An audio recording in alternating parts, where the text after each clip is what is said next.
Good evening, ladies and gentlemen. Welcome to this evening's live stream. Our special guest is familiar to most of you, I would imagine. So I'll introduce straight away Don Marshall, our Deputy Chairman. Welcome, Don. Right, thank you very much. Good evening.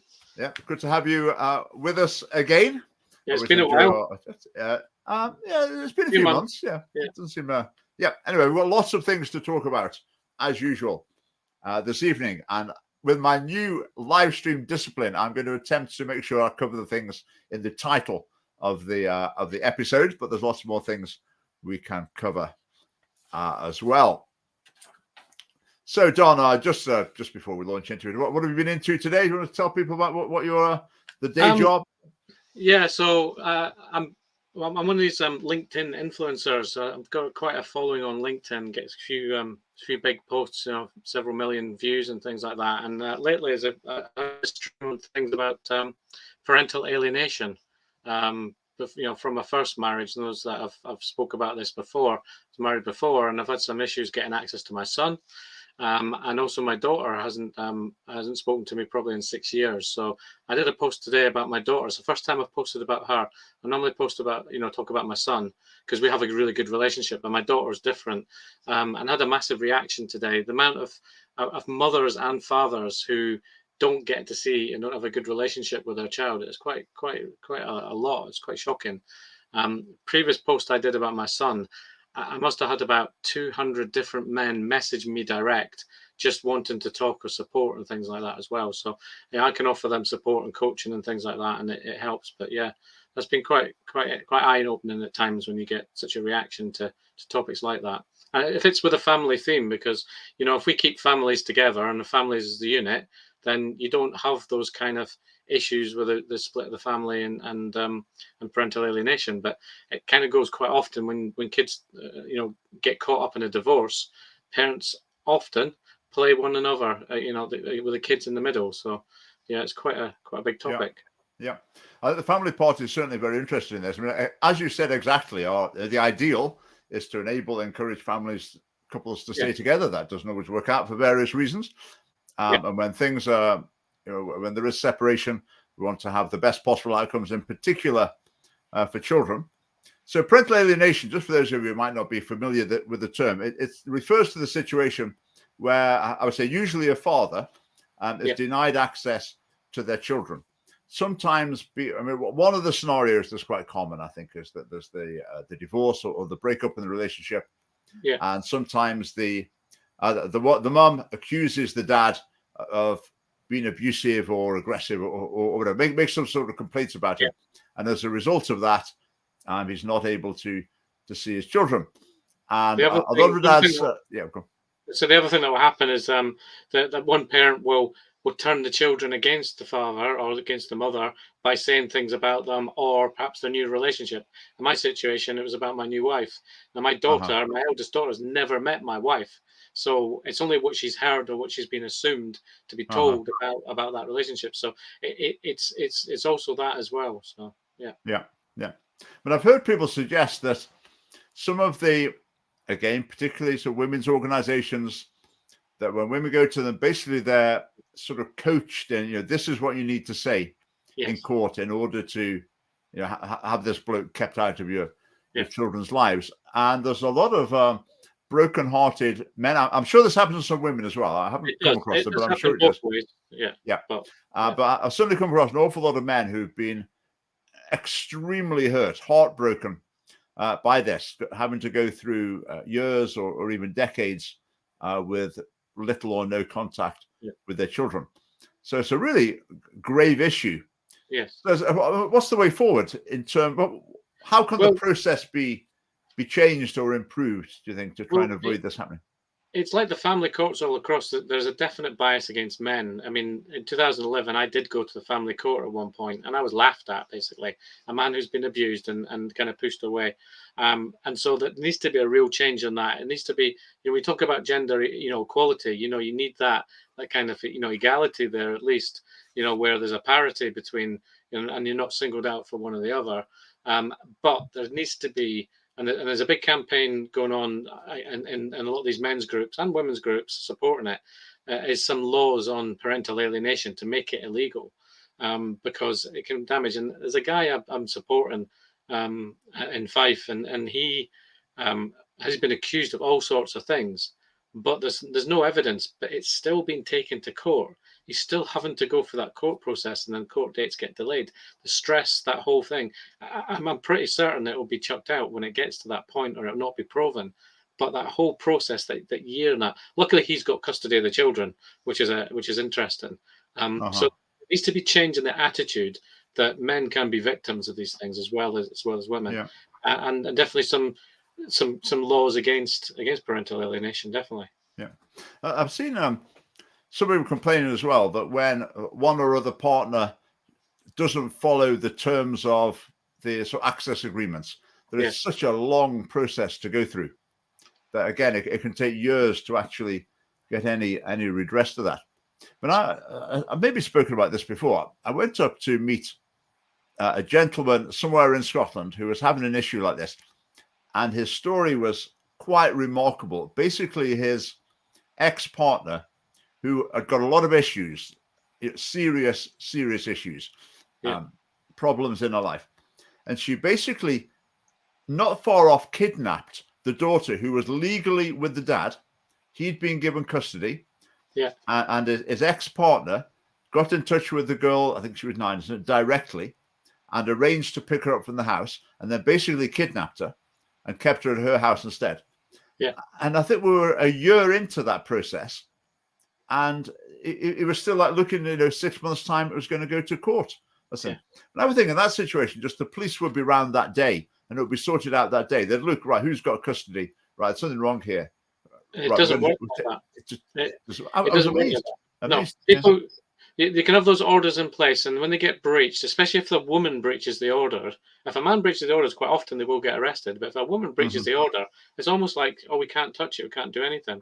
It's really an interesting aspect. Yeah. But it's something we've looked into as the family party from time to time. We do have some policies about it, approving the process, but we'll be very happy to hear from other people. And Don, as you speak to people about it as well, if any suggestions that come through.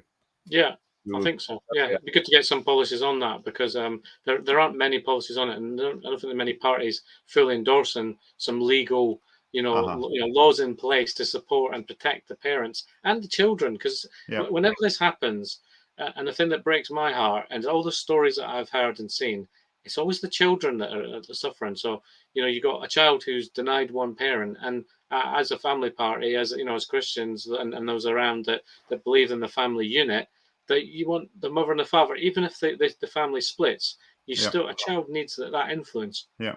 As long as the influence is a positive influence, but in most cases it is. Yeah. But there is something, I think it's on its way through the Parliament at the moment. I don't know what stage it's at, but there is some reform to law in this area that is recommending that 50-50 shared parenting should be the norm, should be the assumption that you start with, which sounds positive. I haven't looked into that in huge detail.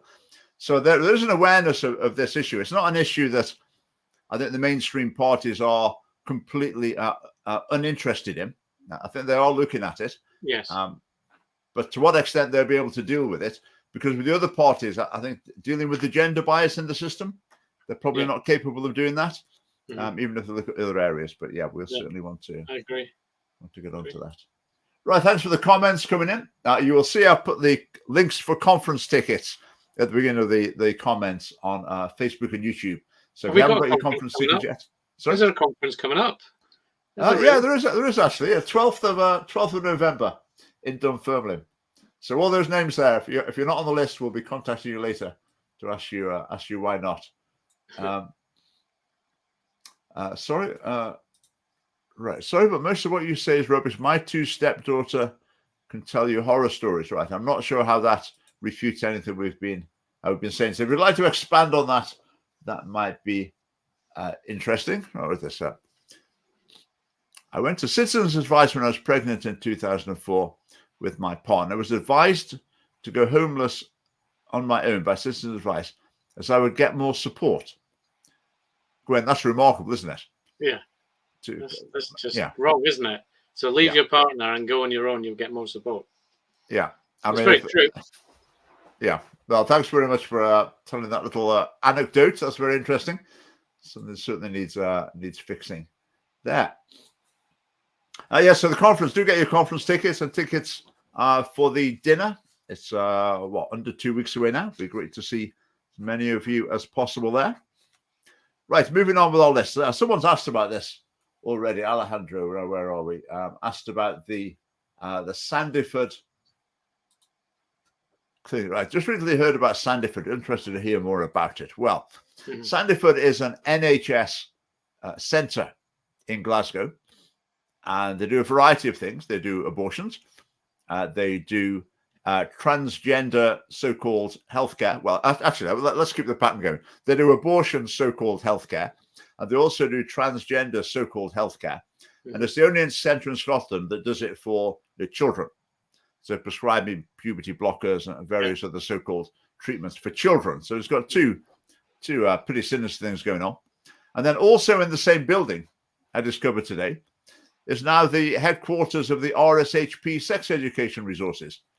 So that sort of concentrates, putting all the bad eggs in one basket, if you like. So that's there as well. Someone pointed out. So I'm starting to think Sandyford's a place where we ought to pay a visit and make a video about. That's before they get the exclusion zones in place, I suppose. Yes. Yeah. It'll be interesting because with the transgender treatment in England, the Tavistock Clinic, which was their equivalent, has been shut down after a lot of whistleblowers and various problems with it, and it's finally gone. Well, I find it just so hard to imagine that happening in Scotland. Could you imagine like the doctors speaking out? No, I don't think so. I don't think so. They'd get hunted down, wouldn't they? Yeah. They're speaking out. Yeah. Yeah. I mean, Scotland, people live in fear. People live in fear. It doesn't affect them in their lives particularly, because you just have to make the right decision, and the right decision is to keep your mouth shut about things. If you don't like something, move somewhere else and just don't say anything about it. Yeah. So it's very hard to imagine a sort of NHS rebellion, if you like, over it in Scotland, because that's just not the way things work in Scotland. People know if you do that, you're a marked man or woman, and there will be consequences for it. So it's carrying on in Scotland. So this gulf is opening up between the approach in England and the approach in Scotland. So I think it might be time for us to pay a visit to the Sandyford Centre before too long to make a video. So it's interesting though how all these things go together. And it is true. They do all go together because they're all part of the same philosophy. Yeah. The abortion, transgenderism, the sex education. It's a complete choice to do what you want to do, no matter what, and no matter what age you are as well. Yeah. Yes. Yeah. No matter what the consequence is, just freedom of choice is the only thing that matters in those areas. So that's the Sandyford Centre. Now the Gender Recognition Act has been a big thing in the news. Sure. And what I wanted to talk about was, it passed, obviously. It was always going to pass. Well, a few things I wanted to say. The first thing I would say is most of the Conservative MSPs voted against it. But if you listen to their speeches, why they were voting against it, it's basically because it's about protecting women's spaces. Yes. In other words, the feminists are at the front with their sword and shield, and the Conservatives will come along behind saying, we agree with them as well. Now, I just think that's not the main. I think it's a very valid concerns about basically men and women's toilets, changing rooms, whatever. Very valid. But the more important issue is what's this going to do to young people? 16-year-olds, changing gender legally, without their parents knowing. They'll be led through this process at school. That's the real serious issue. Well, I mean, we've both been parents of teenagers, and it's a confusing time as for them at any point as well. So I think you need to let them grow and let them be as they want to be. But you need to protect them from decisions that could affect them for the rest of their life as well, especially as a parent. That's my view on that side. So. Yeah. Well, it's fascinating. that issue, could it be that's just the huge thing is what's this doing to young people? What's the message to young people? Yeah. But that hardly seems to register in the No. Parliament. One of the MSPs, I won't embarrass him by naming, one of the MSPs said an argument against this Gender Recognition Act reform is that it will make it harder to know if we're making progress with the gender pay gap. I mean, where do you? I don't get that. Yeah. Because there'll be so many different genders. Which one do you compare against which? That's Or you're trying to compile your statistics to work out the difference between what men get paid and what women get paid, and it'd be quite hard to do because you're not quite sure who a man or a woman is anymore for like a tiny fraction of 1%. But yeah, it's a pretty trivial argument. But within the Parliament, as I say, that's the mindset. And people often get in touch with the family party and they say, "Oh, can't you link up with these people? These opponents of the Gender Recognition Act." And I made a video about this a while ago and said, but they're not remotely on our wavelength. No. We overlap on this little one issue, but on everything else, we're completely at odds. So now I'll just give the conference a quick plug here. Phil Tanzer is going to be speaking on this very issue at our conference. I don't know his exact title, but it's going to be something roughly like "TERFs are not on our side. Trans exclusionary radical feminists, the J.K. Rowling types, the For Women types or whatever. Yeah. They're not on our side. They would disagree with virtually all of the Scottish Family Party policies, apart from this narrow area of transgender. Yeah. But if Phil's doing it, it'll be definitely worth listening to. That's for sure. It will. It will be lively. It will be lively. So don't miss that. The other thing from the debate, a cabinet minister, Ash Regan, resigned. And lots of people have been saying, that's so brave. And the people who voted against it, they're saying, it's really brave. It's really heroic. What do you think about that? So if someone joins the SNP, knowing that this is their policy, urges people to vote for it, for the SNP, knowing that this is their policy, gets elected representing the SNP, knowing that this is their policy, joins the cabinet as a cabinet minister, knowing that this is SNP policy. Then when it comes around to voting on it, they say, my conscience won't let me. It's so bad I can't vote for it. I think... Well, the lack of conscience has got them so far down their career to a certain point. Yeah, it's a bit hypocritical in some ways. But when they should have stood right from the start and said, I'll stand for the SNP, but I don't agree with this part. It's just, why don't you just chop and change, or you pretend to be something you're not just to get into position. So... where do you go now? So Ash Regan's resigned from the cabinet. So she's an SNP MSP again. And the party's still pushing this policy, but she's still promoting the party. I just don't get it. It's not making any change in the party at all, is it? It's not making any change, any headway. No. But people are saying, she's been really brave. It's really heroic. I suppose it's brave to stand up and say something different to the party way if you're in the SNP, because not many of them will do that at all. So even I think Joanna Cherry is probably the only other one who starts talking against some of the policies and gets ostracized for it. So I've been thinking recently. I might touch on this in my speech at the conference. I'm thinking it through a little bit. Do we need to recalibrate a bit? I mean, someone who's willing to just say what they think, even when people disagree. I mean, if that's our idea of heroism, I mean, it's maybe quite a low standard.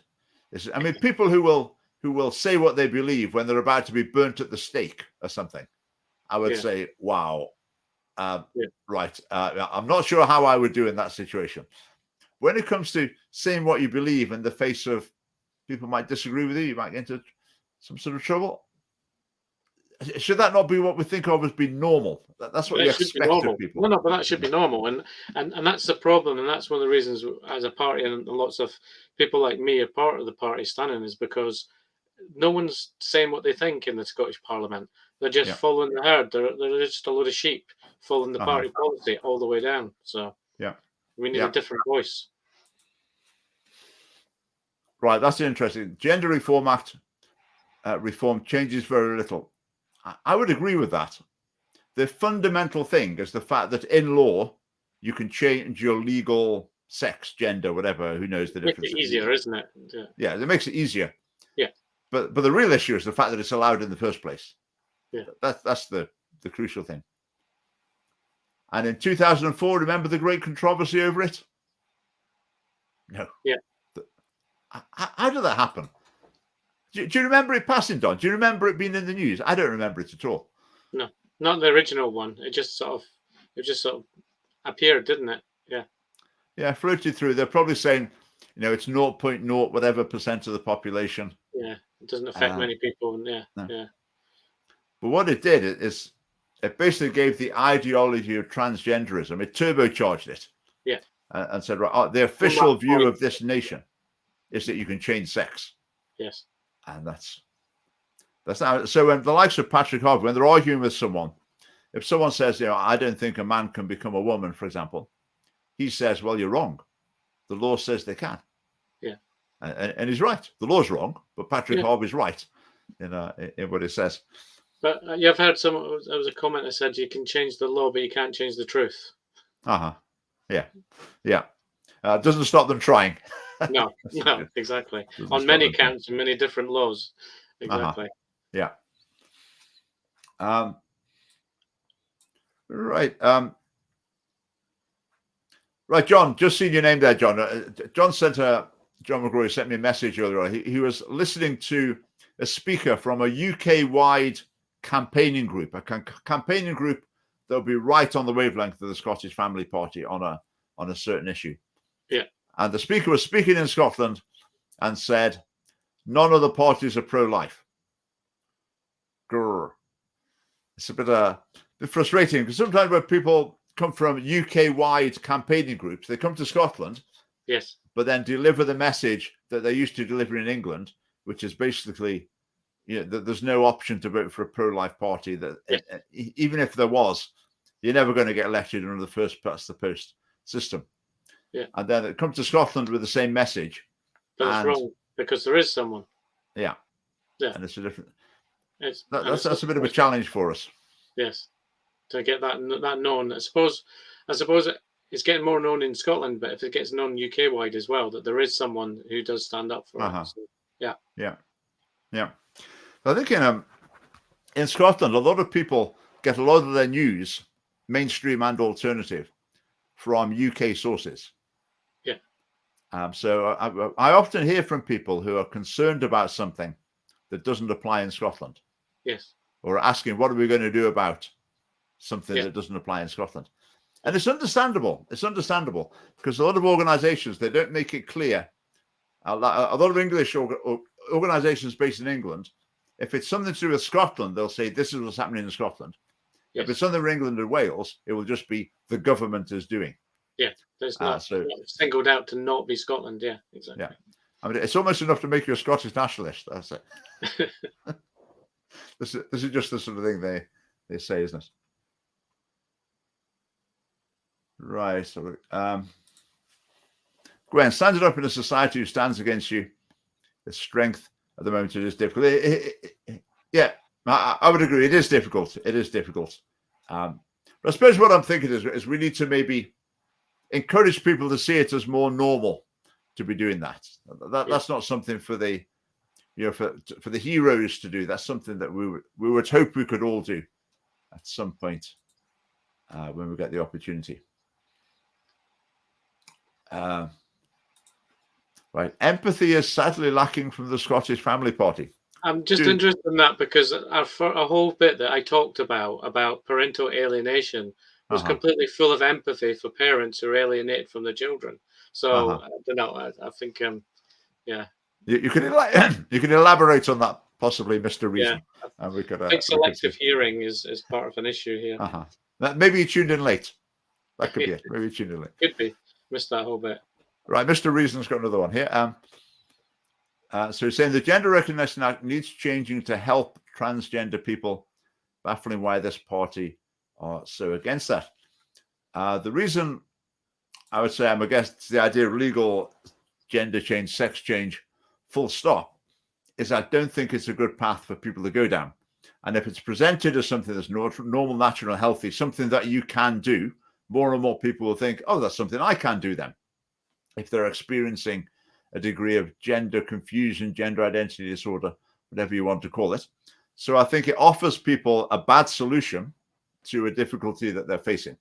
Yeah. And I think that's why there's an absolute explosion in the number of particularly young people who are experiencing difficulties in this area. Exactly. It's not a natural thing, and therefore when you do things that are unnatural, then it causes other complications down the line. Yeah. I think just in general, the concept of founding your life on something that's not true, one way or another, is not going to work out well. Yeah, I would just believe that in general, and I think the evidence shows that with transgenderism as well. Right, Susanna, thank you for that encouraging comment on Facebook. I won't put that up, but I go all embarrassed to put that up. Right. So let's go back to the conference for a minute. So I'm going to keep plugging the conference because let's just put it back in the comments. It's 12th of November. On the 12th of November. Week on Saturday. It is indeed in Dunfermline. Yeah. Let me tell you about a couple of the things there. But the slow boat from China has arrived with our stock of family party flags. I think it's 225 or something we've got. And also the pro-life flags. I think it might even be 400 of those. Yeah. So we've got these in huge numbers. And the plan is that we're going to be using them around the country. So local branches can make their presence felt in the town square or the high street. They will give out leaflets. And just be a visible presence. People come up and chat and see where that heads. Mm-hmm. So part of what we're doing at the conference is to gather in regional groups. We did this last year as well, big round tables. So delegates will gather in a group, for example, for the northeast of Scotland. They'll meet with the branch chairman, and they'll say, "Okay, what would you like to do? What could we do?" And there'll be some materials there as well. So the people say, "Oh, we'd like to get some of those flags, or those placards, or those leaflets." They can fill a little form in, saying what they want. And we will deliver the materials to them, and that will enable local branches to become active in those regards. Yeah. I find the family part. I don't know if you found this as well, Don. There's quite a lot of people who will come and help with something. They're not particularly interested necessarily in coming to a meeting. No, but if there's something to come in, something useful, and demonstrating as well. A lot of people will come and show their face. Yeah. But the little demonstrations we had at the Parliament just midweek. Have been good. I mean, the pro-life one, 20 people maybe. I saw that. I think during the working week, it wasn't a major event as well. We didn't build it up. No. That's pretty good. So when we look at things in evenings or Saturdays, hopefully we can get a good crowd as well. But around the country, 2 or 3 people with a couple of flags and a big placard giving some leaflets out, you'll get plenty of attention, plenty of chats with people. Right, we've got a comment from Jester or the Jester, I'm not sure. What's a true gender? Not everyone shares superstitious beliefs about gendered souls. Right, where do you start with that one? Don, do you have any superstitious beliefs about gendered souls? Not really. I don't think so. I don't think I have any superstitious beliefs about anything. But what is the true gender? Male and female. I mean, the whole word gender is just a mess. It's taken to mean subjective sense of maleness or femaleness, but that whole concept I reject. But we touched on the gender pay gap, and when they're talking about the gender pay gap, using the word gender, we're talking about the pay that men get and the pay that women get. Yeah. But then there's a whole range of genders. Yeah. So I don't get that. So it doesn't make sense. There are genders. The general principle is, as soon as you try and pin down what it means, it's just a total mess. So don't even bother starting to make sense of it, I would say. Exactly. Now, that's an interesting question about gendered souls. Let's treat that as a serious question. So myself, as a Christian, I believe that we have a soul. We are a soul, if you like. Mm-hmm. Is that soul male or female? Leave that one with me. Yes. My first inclination would be yes. I think so. Yeah. But I need to think. What do you think, Don? Have you got any theologians in the audience here? Can someone tell us? It's not something I've really thought of. I mean, obviously, when our soul goes to heaven when we die, but you're still the person. You're still the person attached to that soul. So, would I be a man, a male in heaven? Yeah, and you get a new body, in heaven as well. Yeah, right. I've decided. I've had my period of theological reflection, and I've decided I do believe in gendered souls at the moment. Yeah. Yes. Yeah. Okay. But right. We settled that one. Yeah, I think so. Right. Let's have a look again to Mr. Reason. Gender recognition act reform had nothing to do with hormones and surgery. Focusing on that is just highlighting a person's transphobia. You're correct. It does have nothing to do with those treatments. But what it does have to do with is giving people the message that they can change sex, gender, whatever. It's saying this is something that you can do, and it's quite easy to do. And if you're 16, so at school, for example, if that's something you want to do, you can go ahead and do it. Never mind your parents. That's something you can go ahead and do. So I think it's presenting a dangerous option to young people, and increasingly young people will go down that path. We're going to have the situation soon where young people have legally changed sex, gender, and the parents won't know because the school will have implemented it. And that is horrific. Yeah. Appalling. Parents, so no wonder people won't want to be parents, because they won't have any control or any say in their child after a certain point. And that's not what parenthood's about, to be honest. Absolutely. And the way the government would see it is that, don't worry, we're going to look after the young people properly through our professionals. And where the parents have got very old-fashioned, bigoted views, we're going to protect them from those parents for the sake of the well-being of the young people. That's the government's interpretation. How that amounts to transphobia, I'm not at all sure. Right, Mary, DNA, absolutely, yes. Right, so question, answer a few questions about the soul. I think we'll probably leave those theological reflections for a different live stream. Yeah. Right, Carol as well. Comment about that. A few comments. Right, yes. Thank you for those comments. Yeah, I think the general consensus seems to be that we've come to the right conclusion there, Don. Yes. That's a relief. Yeah. Yes, Alejandro. Yeah. That's basically the point I was making as well. So yeah, that seems we're of one mind on that issue. Right. How about that one, Don? One for you. When a child reaches 16 years old, you must accept your child's choices. You can't go on controlling your children. Well, that's not really what happens in reality. We talked about parental alienation. My son is 16 years old, and his mother still decides when he can come and visit me, if he can come and visit me, what also pushes him into what subjects he'll do at school and things like that. So actually, there are parents who do that.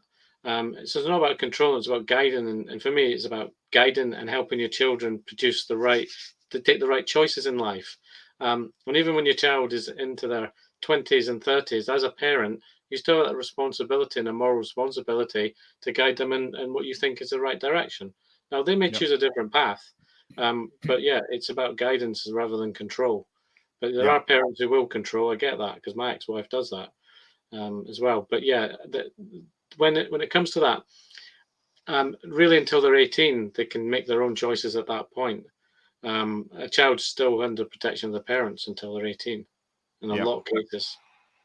Yeah, I would say it's a sliding scale, isn't it? With very young children, you do virtually everything for them, and you make virtually all decisions for them, and then it goes through a process until you reach the point where they basically make their own decisions, but you might offer advice here and there if you think they're wanting to listen to that. So it's shades of grey as children are grown up.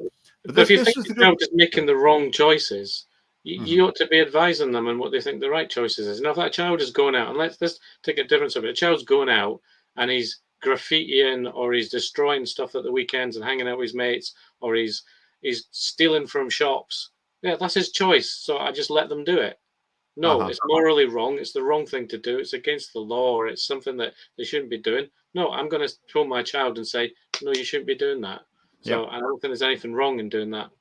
Yeah. I mean, an analogous situation would be, for example, if the government said, right, we're legalizing all drugs for 16-year-olds upwards. A lot of parents would say, we do not want our children to be presented with this option at the age of 16. Yes. Because they're not old enough that it's just going to do harm. We would rather the government remove that option from them and communicated to them that that was not a choice that was open to them. I think that's a perfectly reasonable position for parents to take. And I think the same is true when it comes to changing gender. I think most parents will say they do not want that option presenting to their children at that age. I'm just looking at this other comment from our fuzzy reason, because there is some fuzzy reason in there, but a child becomes an adult at 16 in Scotland. I think they have some certain things and things they can do at 16, but I still don't think they actually become an adult until they're 18. Well, maybe in the law, I'm not 100% sure on that, but maybe someone can let me know and correct that, because it tends to be that 16 is the boundary mark for making decisions about. Well, it's actually much younger than that, but 16 on virtually everything. The children can make the decisions. But they can't go in a pub and buy alcohol. No, because they're not an adult. No, and also they're not fully criminally responsible until they're 25. Yes. So I mean, it's a bit of a muddle. Now there seems to be a bit of disagreement with the male and female soul issues. I'll have a read about that this week maybe and come back to that. I'm intrigued by that, but that's not really a topic for tonight. United Nations rights are important too. They certainly are, because they undermine parents. Yes. And so a lot of adults in children's life, but particularly parents, replace them by professionals and have a very detrimental impact on children's well-being and family integrity. So yes, UN rights are very, very important. They cause a huge amount of problems, children's rights. Okay. Right, let's have a look at another. I'll mention a few more things from the conference just to make sure everyone's booking their tickets up. We're going to talk about a couple of policy changes at the conference. And but we did this last year as well. We put forward a few policy options. People commented them, wrote down comments on them at their tables. This time, I think there's maybe just going to be two policies. The first one is, should the Scottish Family Party have a policy on same-sex marriage? Because at the moment, we don't. Lots of people assume that we do, but we don't. And the thinking of not having it is, if we did have a policy against same-sex marriage, people would jump on that. That would become very much what we were known for. And maybe it's not the place we'd want to focus, because if our priority is children brought up by their own mum and dad, wherever that's possible, then same-sex marriage itself isn't necessarily the issue. It's it's children and how children are brought into the world, adopted, fostered, whatever, fertility treatments. I mean, that's more of the issue. That's our current position. The other side of the argument is, well, what we're saying, children brought up by a mother and father, ideally. I mean, that is one of the main reasons that people argued against same-sex marriage. That there would be some logic to that. The other reason is, well, there's a number. And another reason is, I sometimes criticize the Conservatives and say what they do is they drag their heels about one reform, be it same-sex marriage or smacking ban or Gender Recognition Act or whatever. They drag their heels at that time, but then give it 2, 3, 4, 5 years later, and they're all saying, oh, yeah, I've got no problem with this. I just voted against it because my constituents wrote me lots of letters, but I don't actually have any problem with this. So they drag their heels about an issue, then they forget about it. Yes. And then, etc. Now, if someone could say to us, no one's thought of it, but if they did, someone could say, but hang on a minute, that's what you've done with same-sex marriage. But that's something that surely doesn't fit with the rest of your policies. So you should be against it. Now, my personal opinion is, I don't know. I genuinely don't know what would be best. So I will now seek the wisdom of Don Marshall. What do you think? Should we keep it as it is, or have a change? I mean, it's one of those things. It's where, you know, same-sex marriage. If that's what people want to do, and the laws are there, I don't see that there's anything wrong in it as such. It's not what I agree with, but I think it's allowing people that choice. For us to be completely against it, I mean, one of the things that's thrown up to me is that when we talk about the families, when we talk about ideally a mother and a father, then a lot of people say, so we're against every other type of family, so single parents or same-sex parents. I think you have to be careful on that, and it's a tricky one, and we probably have to go one way or the other. And some people might not agree with one of the choices. I think I would guess that probably about at least 90% of the family party supporters oppose same-sex marriage, I would think. Yes. But on the other hand, I find a lot of people, when they've explained opposition, they've said, yeah, that's a good idea, I think, not having a policy on it. Because the thing with a single parent, I mean, are we against single parenthood? We are, in the sense of, like, it's not good, yes. But we're not against single parents. Also in the sense of like women getting fertility treatment to have a kid on their own, with no father on the scene. No, we don't think that's good. So, yeah, we're not against single parents. So, yeah, tricky one. I think it's about tolerance as well. I mean, you know, especially for the Christians within the party, we should be tolerant of things of how they are. It's not for us to condemn, but so we shouldn't be supporting things that we don't agree with, but we don't need to condemn it. We don't need to say we're against a certain thing. It's a certain thing. Just because we don't agree with something, you don't have to be vociferous against it. Yeah. So getting that balance right. Yeah. I'm just whichever side you'd taken, I would have taken the other side to just get debate going. Yeah, but you can't. Just to continue with that though. I think with what was I going to say? With I think what same-sex marriage has done is it's established the principle in society that LGB and heterosexual relationships are all equivalent. Yes, they're all treated entirely equivalent. Yes, and I think that's led to the sort of sex education in school, etc. But again, whether or not going back to have a policy about same-sex marriage, I don't know. Anyone in the comments, tell us. Tell us what you think. I would be interested to hear. And come along to the conference and tell us what you think. Yeah, that's amazing. So your vote at the moment, you feel you'd vote for leaving it as it is, not having a policy? Yeah, I don't see. Yeah, I definitely would, because I don't see why we should. There's no need to stand against it. We just, by not saying we're for it, that's enough. We're not going to promote that we're for it. It's the same. You know, it's a thing that in some of the comments you get, and it's like, you know, we're transphobic, and it's the same thing here. No, we're not. We're just not wanting to promote that as the right choice. So if someone's made that choice as an individual, am I going to discriminate or be against that person? No, it's still a person and still deserve respect and tolerance. So I think you've got to get that balance right. So just because something is not what you agree with doesn't mean you have to be totally against it loud. Yeah. You just, okay, we let it be and don't get involved in it. There's some things, there's some fights that we really want to win and really want to push forward, and some that we think, well, actually, we don't need to get into that because it's not as important. I think it's always been that the children are the important thing. What adults do in terms of their relationships is sort of not our department, but children, bringing up children in stable families is what we're after. Yeah, so, when we talk about what we think is an ideal, this is the ideal format. But we also have policies that would support single parents and other things as well, and having that to support a family network. So a child with one parent is better than a child with no parents. So it's about getting that balance right in there. Yeah. Right. Don's getting all the votes here for that one. So we'll discuss that one at the conference. We'll see where we get to. The thing with the same-sex marriage is saying the gesture saying that the boat has sailed. It's kind of here. It's already here. It's a bit like It's a bit like abortion, and we talk about that, and we are against abortion, but Uh-huh. the reality is, it's never. We're not. I don't think you would get a situation in Scotland where there'll be no abortion. It's about moving that scale so that it's far more controlled and less easy, and that's going to happen. I think you'll not really get away with actually stopping that, although that would be the end goal for most Yeah. pro-life people.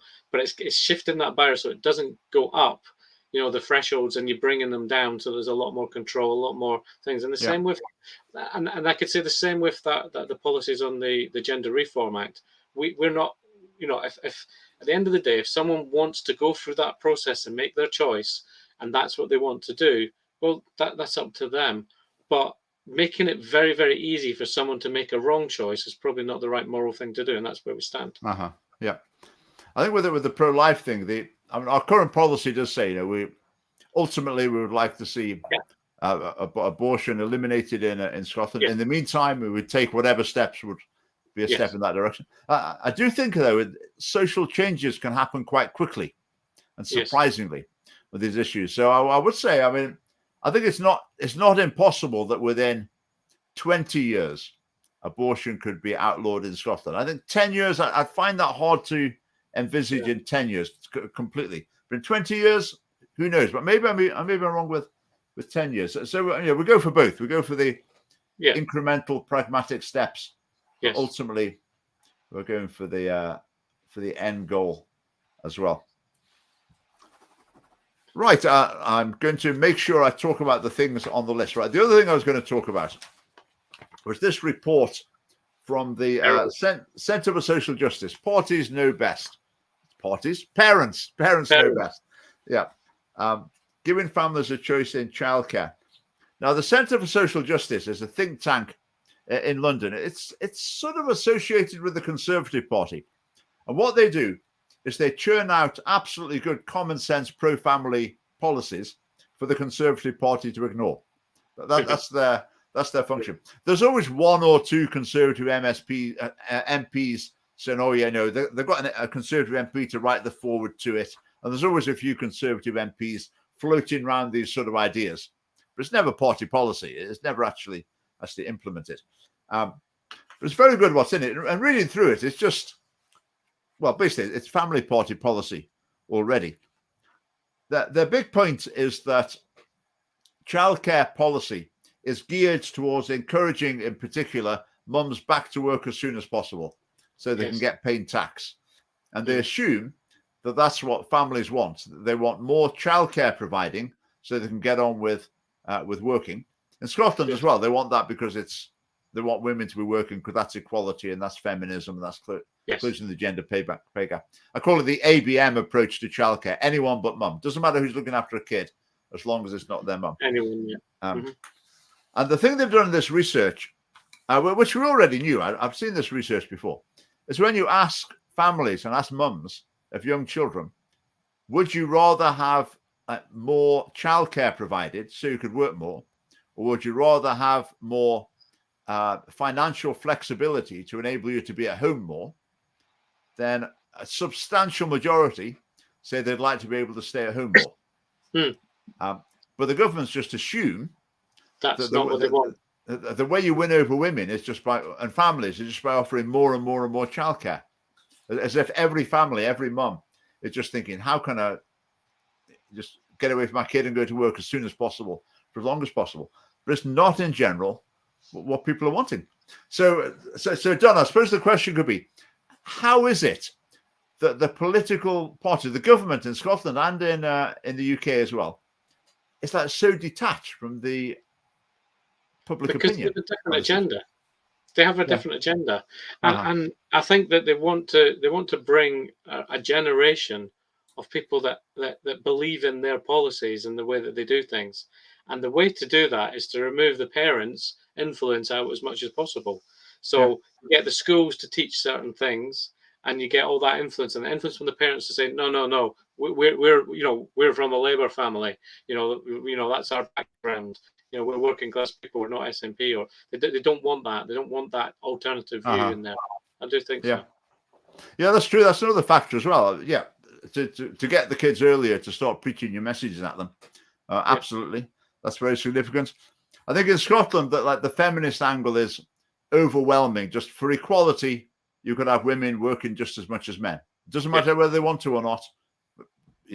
Liberation is only achieved if men and women are making exactly the same decisions. I think for the Conservatives, in particular as well, they say we want people paying taxes. We want people working and paying taxes. But the evidence, as I say, is it's not what families want. It's not what mums want. And the research shows it's not what's good for children as well. I made a video a few weeks ago about some research that had been done in America. I can't remember the state. Was it Louisiana? It was Louisiana, where they had a preschool program it was a new thing. They just started funding it for 3 and 4 year olds, and it was oversubscribed. They could only fit half of the children in, so they selected them completely at random. So half of them got a place, half of them didn't. And measuring their progress through the next few years, the ones who got the place had worse outcomes for emotional problems, behavior, academic, all sorts of things. And the ones who were at home with their family or grandparents or whatever did better. But in the Scottish Parliament, it's just taken for granted being in state childcare is the best start in life. We've got to provide this for everyone because it's the best start in life. So the solution, according to this document, which they may as well have copied from the Scottish Family Party website. So the solution is give parents the choice. So instead of saying, we're going to give you a place at the nursery, say, basically, we're going to give you some money. And if you want to spend it at the nursery, great. If you want to give it to granddad to look after the kids, then you can do that as well. If you want to do it just to pay yourself, if you like, so you don't need to work quite as much and you can be at home with the kids more, then you can do that. I mean, it's just so, it just seems so obvious to me that that's what you should do. I think, and the thing is, a lot of parents who do that, who leave their children in the childcare full time and they go back, especially when they're young, do suffer from that guilt from doing that as well. Because there's a natural thing to want to be with your child when they're young and to bring them up. So, because there's other issues there as well. And I've been through that with my young children. And actually, back in the day, we chose to have a nanny who looked after the children a couple of days a week in the house. And my ex-wife at the time only went back part-time. And with my family, my mother-in-law lives with us, and she will look after our child if either of us are at work at the same time. So, that extended family is what we've lost as a society as well. And it's quite common. Grandparents and aunties and people would look after your children. So, but of course, in Scotland, the problem is they're not qualified. They haven't got the right certificates. No. I can remember my wife did some childcare. It was when we were living on the school campus, and there was a couple of kids living nearby. So my wife looked after them. It was only a couple of hours a week or something, but she had to be registered as a child carer. So she had to be assessed. And I remember one day the fire brigade came in a fire engine to our house and sat down with my wife and said, do you know how to call the fire brigade if there's a fire? Do you know what number to dial? And all this, but that's the way they go. Right, let's have a look. Anne, so many women contribute effectively to, for example, the NHS. If they didn't return to work, our NHS is in danger of collapse, already crumbling. Now that's interesting. That is an interesting question. Now, I think NHS staffing, for example, doctors, I think I've talked about this before. In Pakistan, a few years ago, they were educating doctors, and they just took the most qualified people. And most of the doctors they were training were female.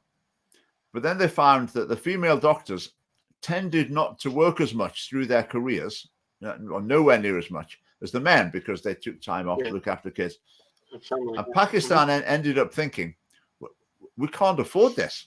We can't afford to spend the fee training doctors to not get, we need more work out of them through their careers. So they ended up putting a gender cap on the doctors they trained. Now, I do not think we should do that at all, but it is a genuine issue for an organization like the NHS when they do need the workers.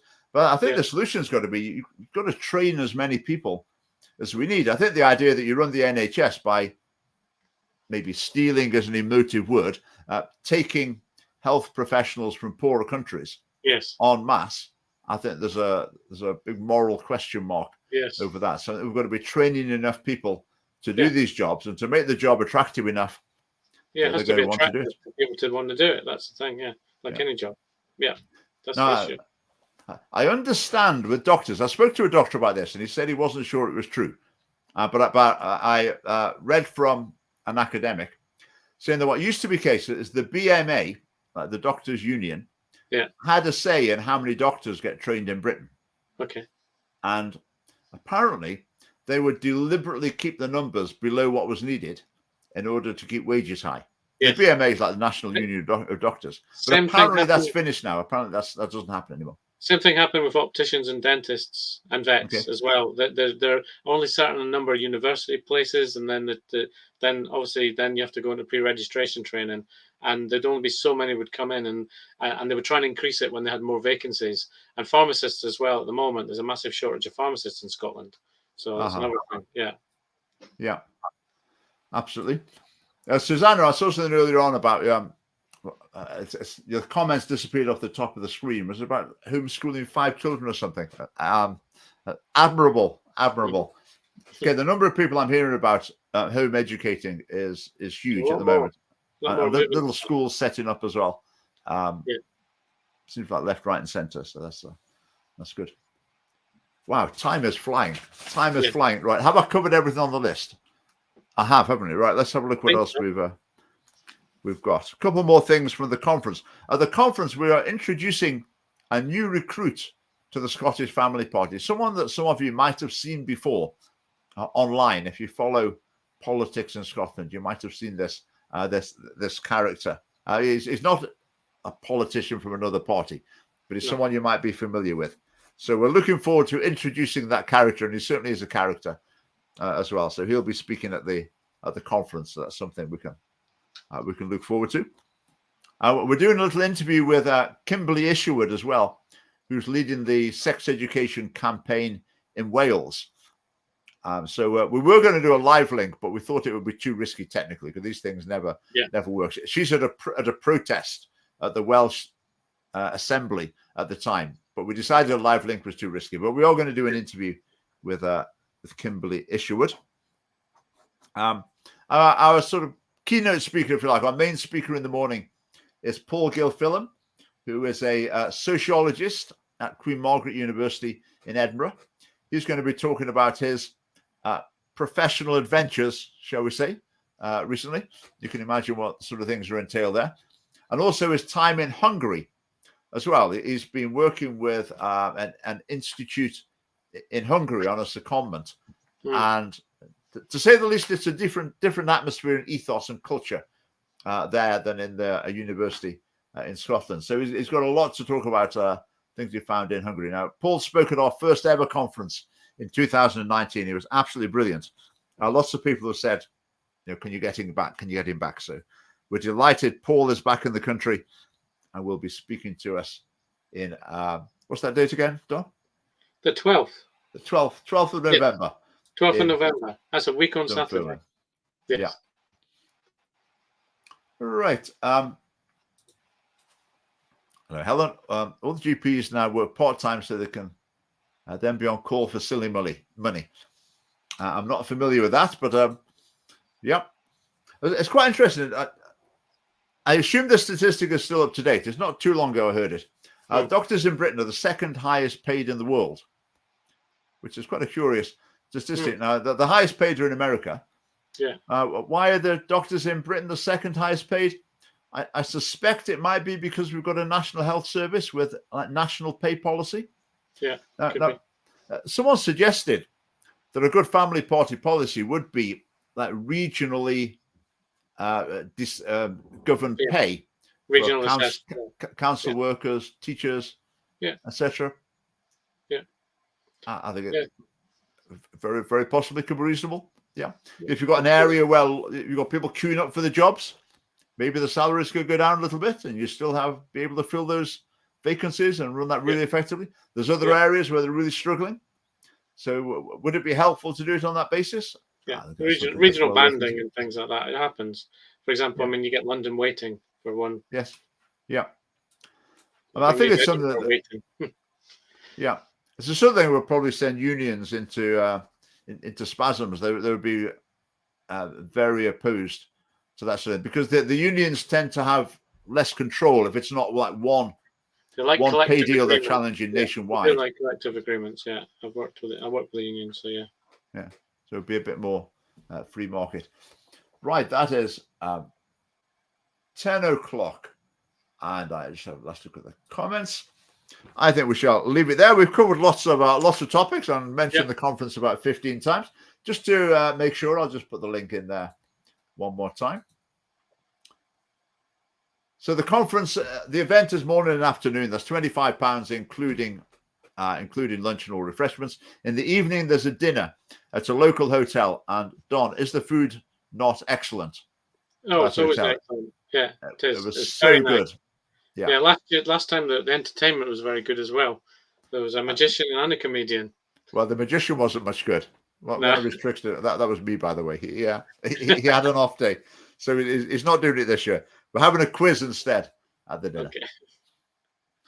Right. Thanks for your comments. Thanks for watching, everyone. Right, Don, it's always good to have you coming on for a chat. And, Thank you for having me.